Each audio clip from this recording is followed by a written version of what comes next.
৪৪তম north America Bengali কনফারেন্সের আয়োজনে Filmfare অনুষ্ঠানে যোগ দিতে বর্তমানে মার্কিন মুলুকে রয়েছেন ঢালিউড অভিনেতা চঞ্চল চৌধুরী সহ টলিউডের এক ঝাঁক তারকা। তারা সবাই উঠেছেন শিকাগোর একটি ৫ তারা হোটেলে। কিন্তু হঠাৎ তীব্র অ্যালার্মে ছড়িয়ে পড়ে আতঙ্ক। জানা যায় হোটেলের কোনো একটি রুমে আগুন লেগেছে।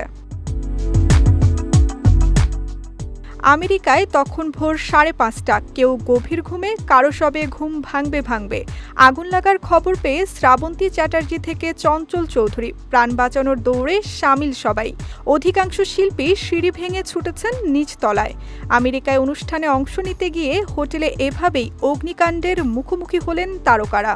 এই অগ্নিকাণ্ডের ভয়াবহ অভিজ্ঞতা জানিয়ে সংবাদ মাধ্যমে নির্মাতা অরিন্দম শীল বলেন, ভালো করে চোখ মেলতে পারিনি। হঠাৎ অ্যালার্মের শব্দে ধর্মড়িয়ে উঠে বসে গরম পোশাক গায়ে জড়ানোর সময়টুকুও পাননি তারা। ওই অবস্থাতেই ৫ তলা থেকে ১ তলায়।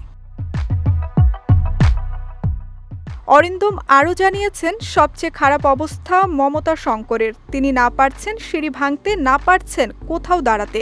ব্যথা নিয়ে কোনো মতে এক পা করে সিঁড়ি বেয়ে নেমেছেন। কথা বলেছেন পরিচালক কৌশিক গাঙ্গুলিও। তিনি জানান, আমরা সবাই হৈ হৈ করতে করতে সিঁড়ি দিয়ে নামলাম। সকলের একটাই চিন্তা, যে করে হোক প্রাণে বাঁচতে হবে। পরিচালক আরও জানালেন, সবাই এখন নিরাপদেই রয়েছেন। ফায়ার অ্যালার্ম বাজতেই নিয়ম মেনে সিঁড়ি বেয়ে এক্সিট নেন তারা।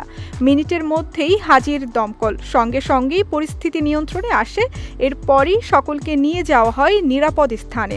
একমাত্র ওয়ালটন এসি দিচ্ছে ১ বছরের রিপ্লেসমেন্ট গ্যারান্টি এবং কম্প্রেসারের ১০ বছরের গ্যারান্টি। এই মুহূর্তে শিকাগোতে অবস্থান করছেন বাংলাদেশের চঞ্চল চৌধুরী ছাড়াও টলিউডের অনির্বাণ ভট্টাচার্য, তনুশ্রী চক্রবর্তী, সোহিনী সরকার, শ্রাবন্তী চ্যাটার্জি সহ এক ঝাঁক তারকা শিল্পী।